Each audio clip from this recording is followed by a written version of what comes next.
어떤 생각이 드시는지 한번 생각해 보셨으면 좋겠습니다. 예수님을 믿으면 건강해지고 부자가 되고 자녀가 잘 된다. 내가 헌금했으니 하나님은 복을 주셔야 된다. 기도하고 선택했는데 왜 내게는 이런 상황일까? 왜 하나님은 내 고난만 해결을 못 하실까? 이 네 가지의 문장을 들으시면서 여러분 어떤 생각이 드십니까? 하나님을 섬기는 목적이 복을 받기 위한 수단만으로 전략할 때 우리는 신앙생활이 기쁨이 아니라 분노가 됩니다. 물론 우리들이 하나님을 통해서 수많은 복을 받을 수 있습니다. 그러나 하나님을 섬기는 목적이 복을 받는 것만이다. 복을 받는 것만이 우리의 수단으로 전락할 때 우리의 신앙생활은 기쁨이 아니라 분노가 될 겁니다. 여러분 예수님과 더 깊어지길 원하십니까? 여러분 예수님과 더 깊어지는 건 뭘까요? 하나님을 이용해서 내가 원하는 삶을 얻는 게 여러분 하나님과 더 깊어지는 걸까요? 아니면 어떤 상황 속에서도 하나님과 동행할 수 있는 것일까요?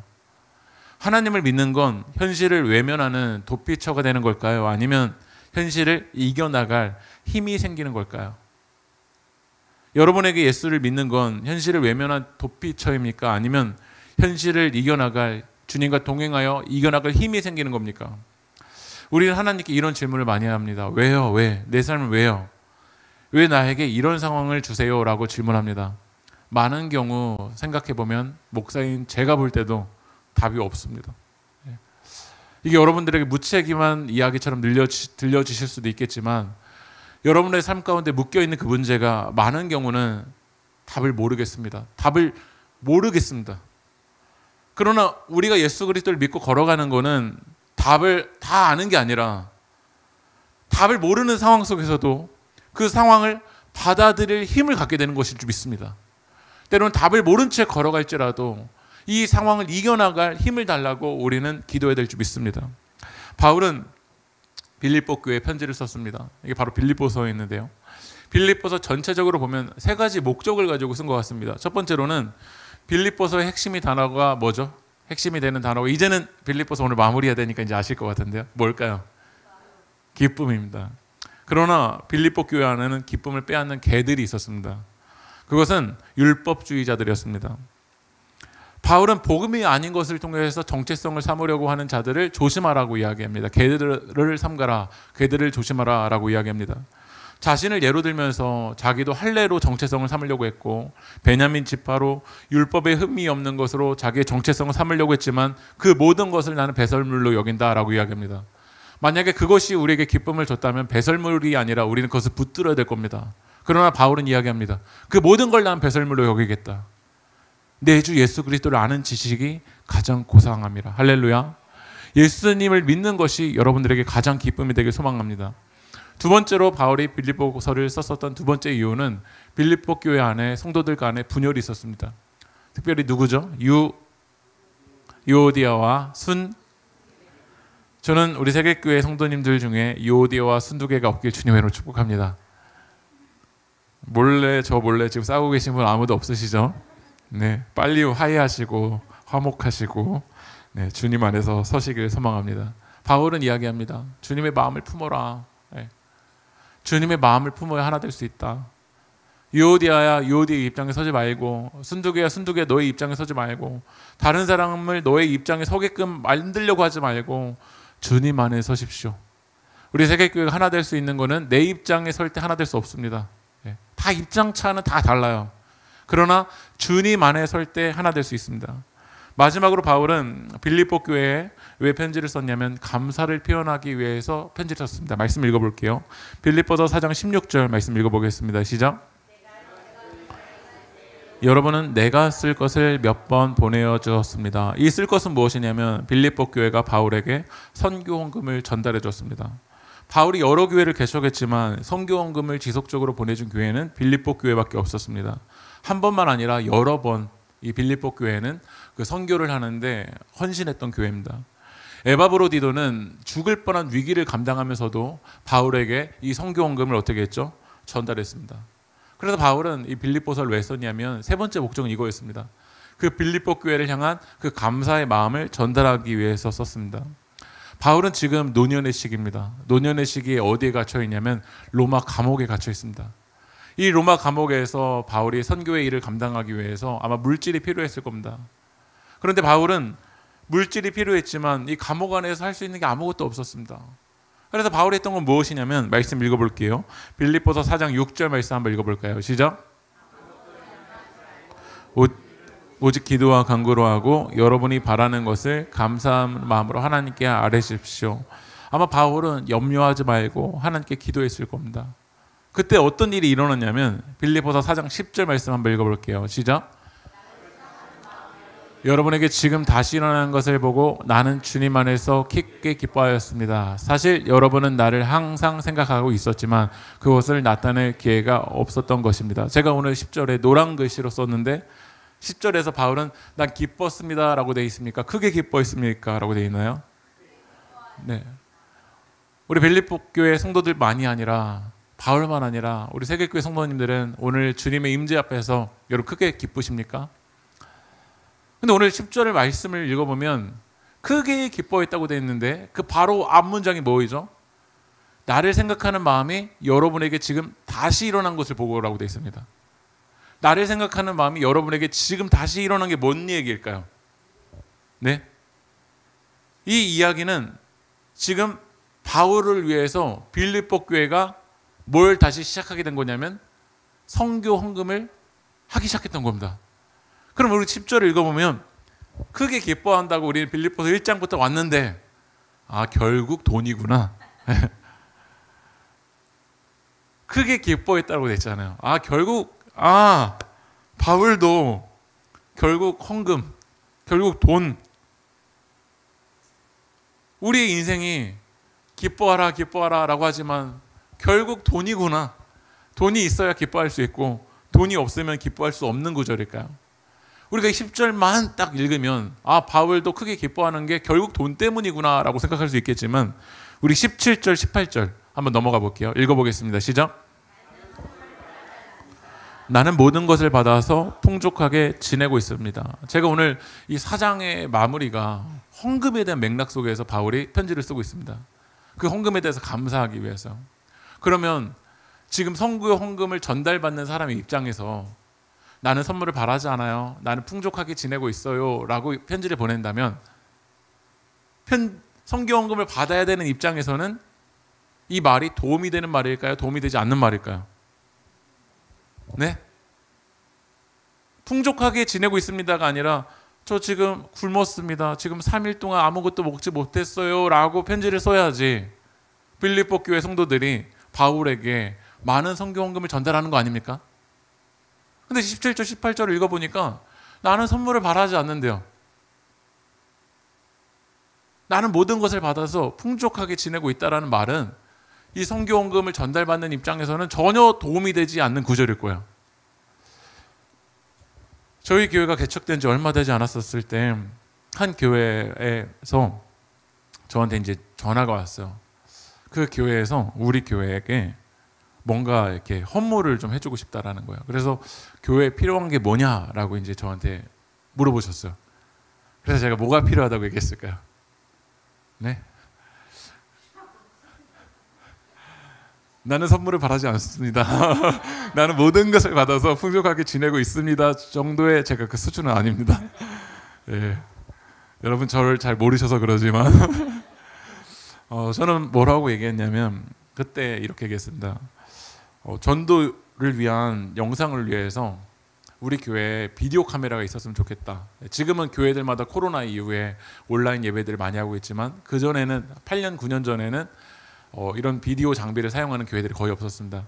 근데 저는 그때 우리 교회에 이제 비디오 카메라가 있으면 좋겠다라고 말씀을 드렸어요. 뭘 원하냐고 제가 말한 게 아니라 그분이 물어보셨으니까. 근데 후에 저한테 이렇게 연락이 왔어요. 무슨 작은 교회가 비디오 카메라가 필요하냐라고 말하시는 거예요.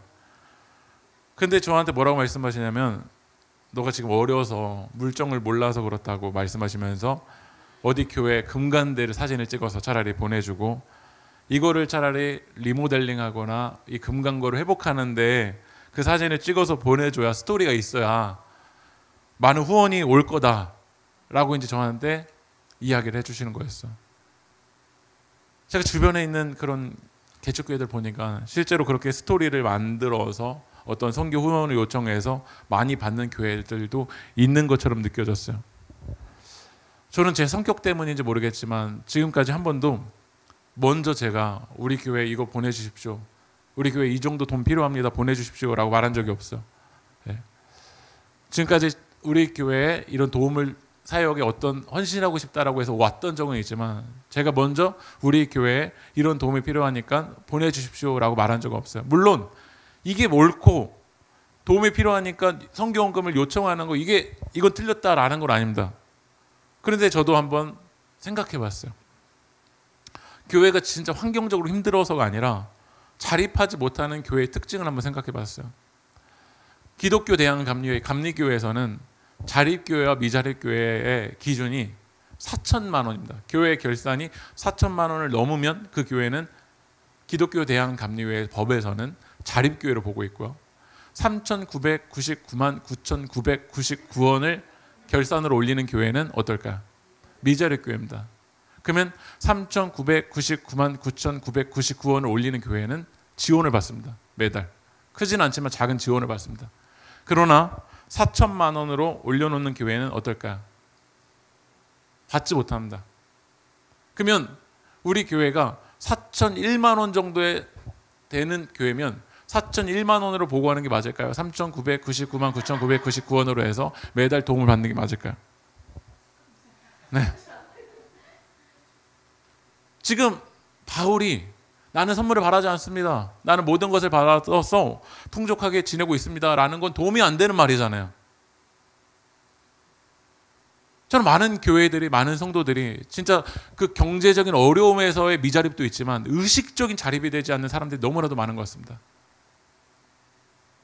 우리 의식이 자립돼야 됩니다. 우리의 생각이 자립돼야 됩니다. 우리 마음이 자립돼야 됩니다. 무엇보다 우리의 영혼이 자립돼야 됩니다. 근데 우리는 어느 수준에 계속 머물러 있냐면 나는 도움만 받아야 돼, 나는 못해, 난 할 수 없어. 벌써 의식 안에 미자립이 되어 있습니다. 저는 돈의 자립과 미자립을 말하고 싶은 게 아닙니다. 그건 돈도 은사이기 때문에 어느 교회는 많을 수도 있고 적을 수도 있습니다. 어떤 성도님들은 그 돈도 저는 은사의 하나라고 생각해서 많이 있을 수도 있고 없을 수도 있습니다.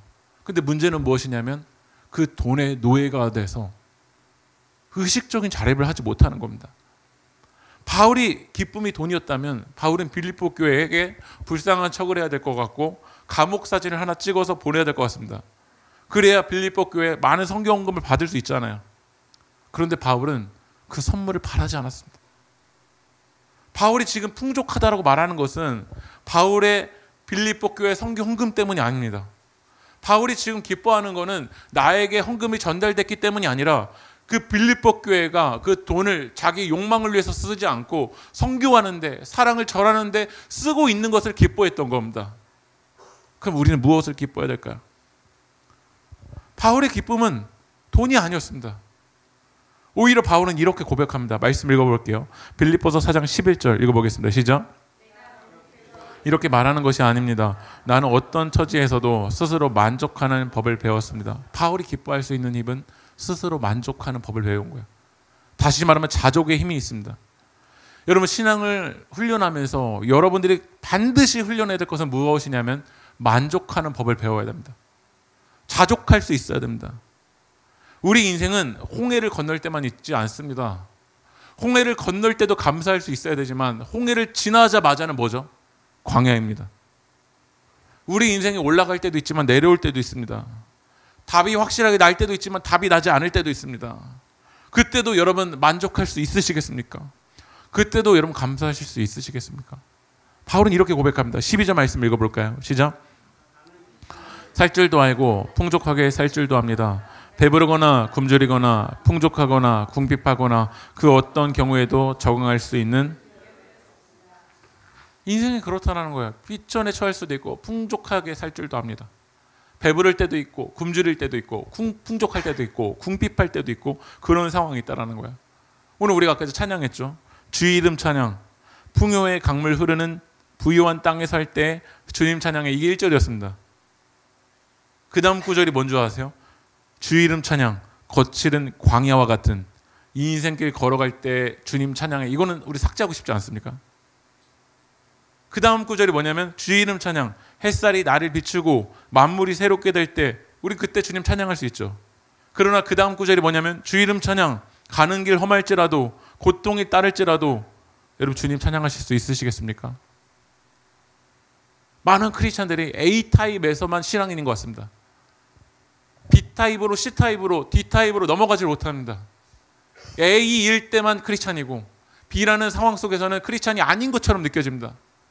A일 때만, 교회 왔을 때만, 우리끼리 있을 때는 하나님을 예배할 수 있겠지만 여러분 혼자 있을 때, 은밀한 순간에, 비천에 처할 때, 고통 속에 있을 때, 내 힘으로 아무것도 안 되는 것처럼 느껴지는 순간에 아무런 답이 나오지 않는 그 길을 걸어갈 때도 여러분 주님을 찬양하실 수 있으시겠습니까? 참 그게 쉽지가 않은 것 같아요. 그래서 잠언에서 아굴이 하나님께 기도합니다. 두 가지를 기도하거든요.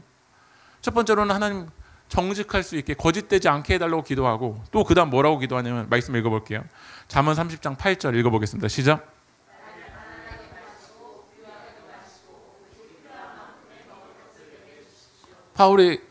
아굴이 기도합니다. 가난하게 말아주세요. 그리고 너무 부유하게도 말아주세요. 그 적당선 속에서만 주님 저 크리스찬 할 수 있을 것 같아요. 솔직한 기도인 것 같아요. 그 다음 구절 넘어가 보면요. 9절에서 이렇게 얘기해요. 그렇지 않으면 내가 배불러서 주님을 모른 척하고 주님이 누구시냐고 할 것 같다라는 거예요. 100만 원 수입 있을 때는 그래도 정직하게 진실되게 하나님께 드렸던 사람이 이제 200만 원, 300만 원 많은 돈이 있으면 이제 주님 누구세요? 하나님을 배척하는 사람이 있어요. 또 내가 너무 가난해서 비교하고 도둑질하고 하나님의 이름을 욕되게 할 수도 있을 것 같다라는 거예요. 우리도 이 아굴의 기도처럼 너무 힘들어서 하나님 저 크리스찬 못할 것 같아요. 너무 과해서도 하나님을 예배하지 못할 것 같아요. 라는 게 어찌 보면 우리들의 마음인 것 같아요. 여러분 요셉이 총리가 되었을 때 7년의 시간은 무슨 시간이었을까요? 오늘 어린이 예배 때 이 요셉으로 제가 설교했거든요. 7년의 시간은 무슨 시간이냐면 풍년의 시간이었습니다. 그러나 그 7년 뒤로 넘어가면 무슨 시간일까요? 흉년의 시간입니다. 그런데 요셉은 풍년의 시간만 하나님을 예배하는 자가 아니라 오히려 흉년의 시간에 형들을 용서하고 형들을 구원할 수 있는 그 통로가 되었습니다. 저는 우리 세계교회가 풍년의 때만 하나님을 예배하는 자가 아니라 오히려 흉년의 때 여러분들이 구원의 통로로 아름답게 쓰임받길 주님의 이름으로 축복합니다. 빌립보서 4장 10절 말씀 읽어볼까요? 시작. 네, 한번 넘겨주실게요. 네, 10절 읽어보겠습니다. 시작.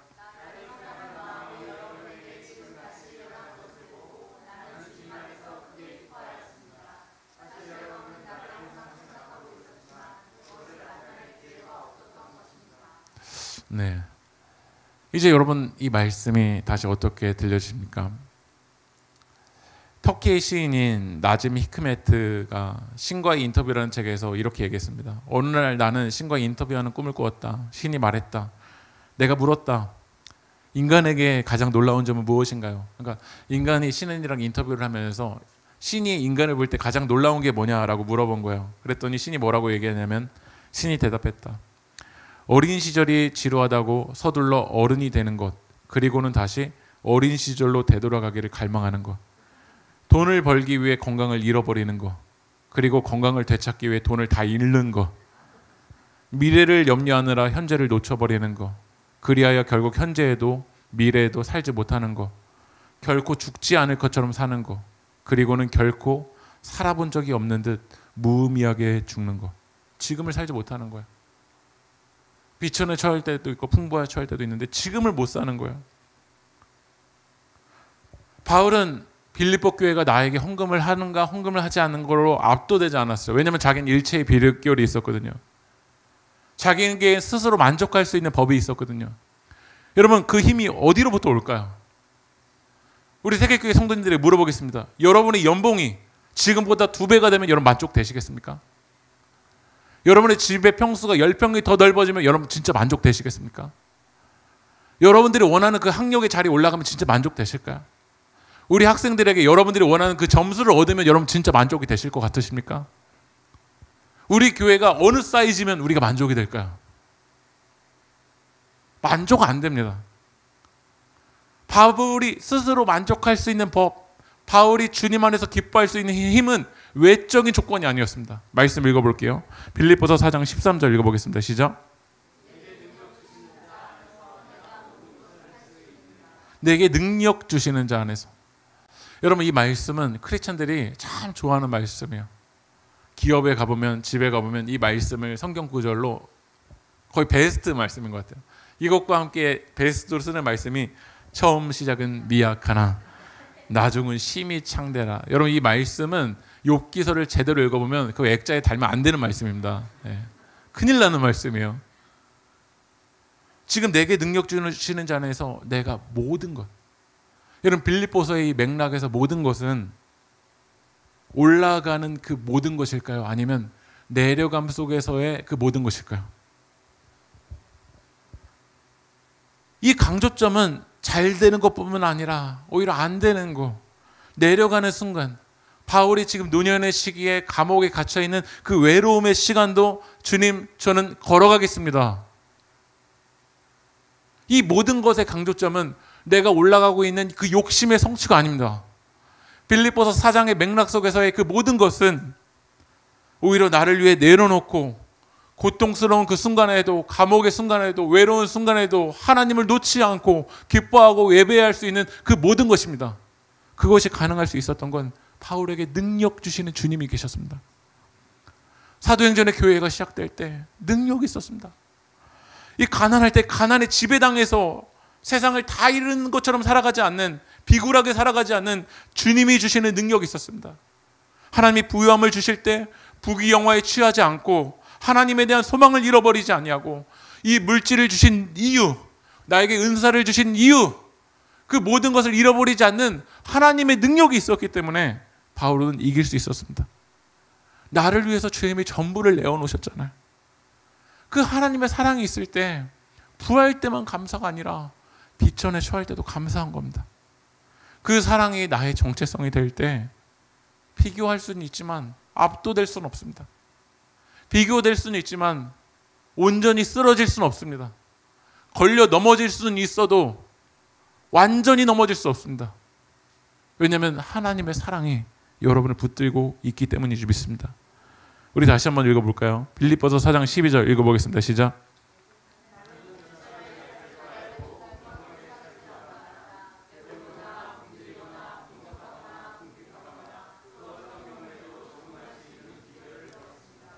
여러분, 우리 세길교회 이제 하반기를 지나갑니다. 여러분, 이 배결을 훈련하십시오.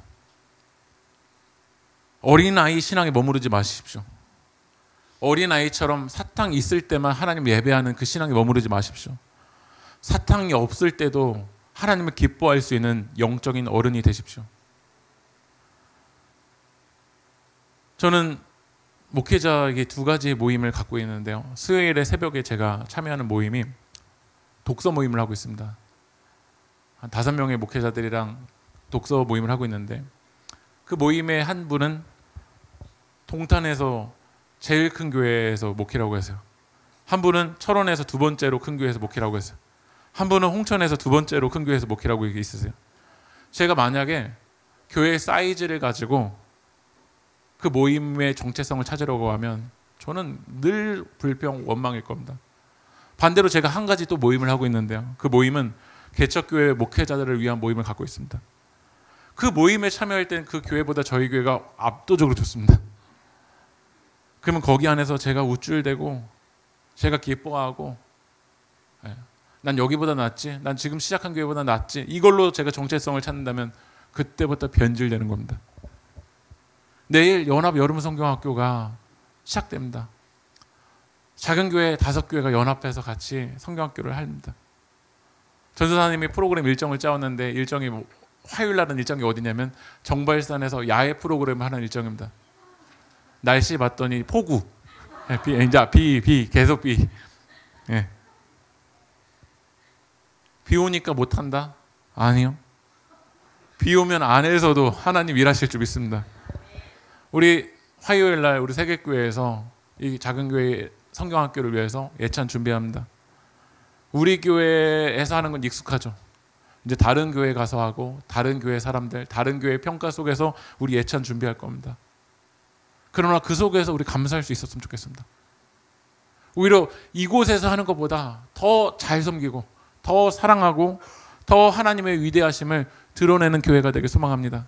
이곳에서만 아니라, 비천에 처할 때만 아니라, 여러분 풍족할 때만 아니라, 배부를 때만 아니라, 굶주릴 때만 아니라, 어떤 상황 속에서도 그 능력 주시는 그 주님 안에서 하나님을 찬양하는 교회가 되었으면 좋겠습니다.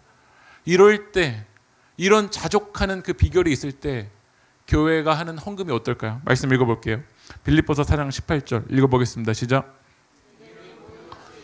또 풍부한지라 에바브로디도 편에 너희가 준 것을 받았으므로 내가 풍족하니 이는 받으실 만한 향기로운 제물이요 하나님을 기쁘시게 한 것이라.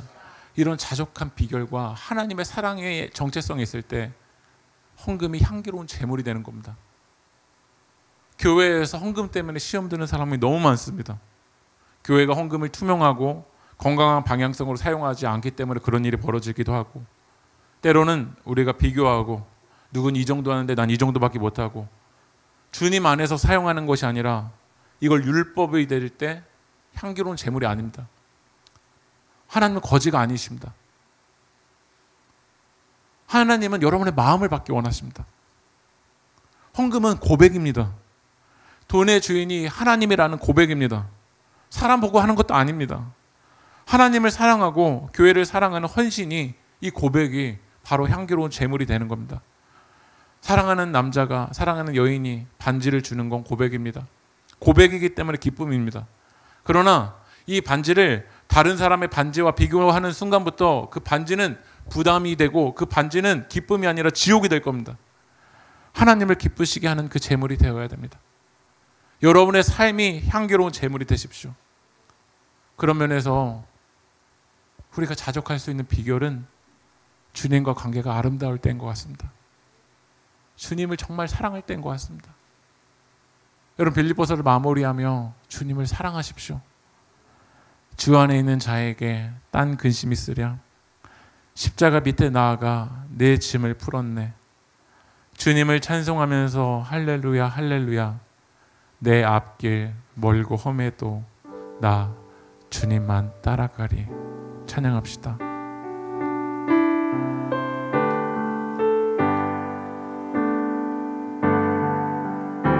주 안에 있는 나에게 딴 근심이 있으랴. 십자가 밑에 나가 내 짐을 풀었네. 주님을 찬송하면서 할렐루야 할렐루야. 내 앞길 멀고 험해도 나 주님만 따라가리. 주 안에 있는 나에게, 주 안에 있는 나에게 난 근심이 있으랴.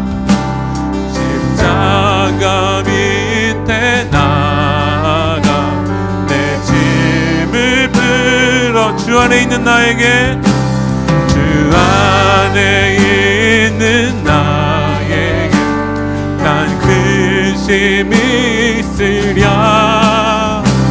십자가 밑에 나가 내 짐을 풀었네. 주님을 찬송하면서 할렐루야 할렐루야. 내 앞길 멀고 험해도 나 주님만 따라가. 주님을 찬송하면서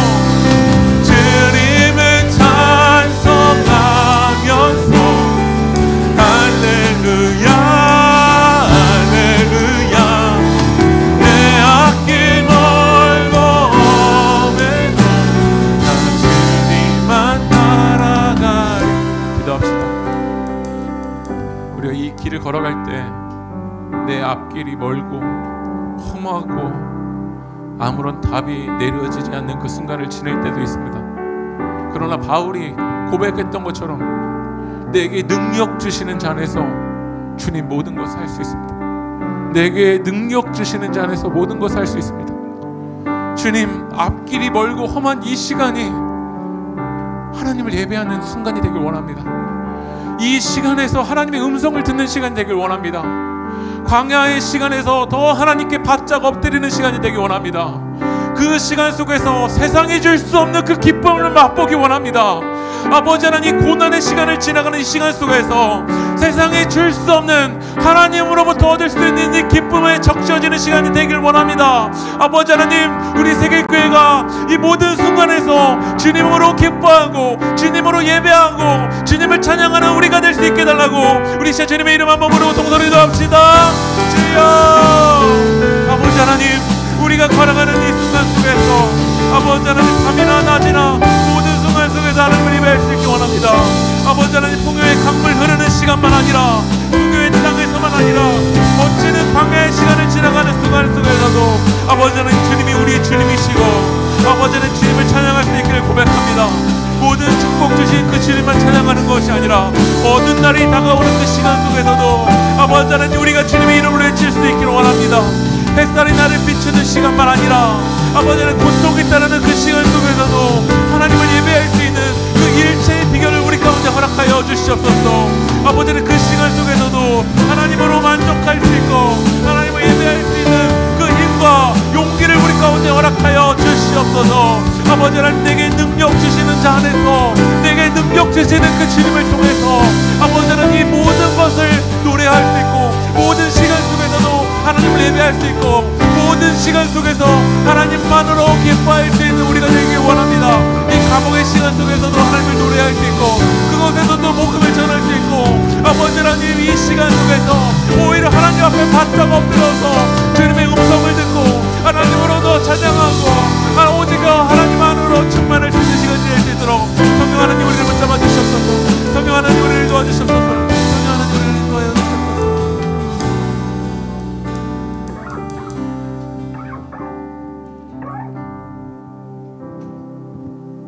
풍요의 강물 흐르는 부유한 땅에서도 주님을 찬양할 수 있기 원합니다.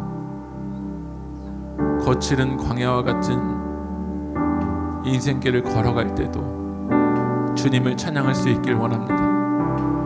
햇살이 나를 비추는 만물이 새롭게 되는 시간에서도 하나님을 찬양할 수 있길 원합니다. 그러나 오히려 가는 길이 험할지라도 고통이 따를지라도 어두운 날이 다가오는 그 순간 속에서도 내 인생이 해석되지 않고 답을 내릴 수 없는 그 순간순간을 지나가는 그 시간 속에서도 오직 주님만을 따라가고 그 십자가 밑에서 오직 주님을 찬송할 수 있기 원합니다. 우리 세계교회 모든 성도님들에게 기쁨을 다시 회복하여 주시옵소서.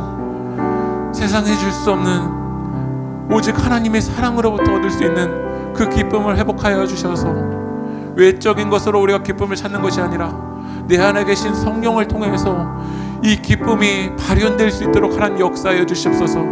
우리 세계교회의 그 기쁨의 강물이 주님 차고 흘러넘쳐 이 문지방을 차고 흘러넘쳐 아버지 하나님, 우리 허리를 뛰어넘어 아버지 우리를 뛰어넘어 이 세상 속으로 그 주님의 기쁨이 차고 흘러넘치는 시간이 될 수 있도록 하나님 인도하여 주시옵소서. 이루고 역사하실 주님을 찬양하며 이 모든 말씀 살아계신 예수 그리스도의 이름으로 기도합니다.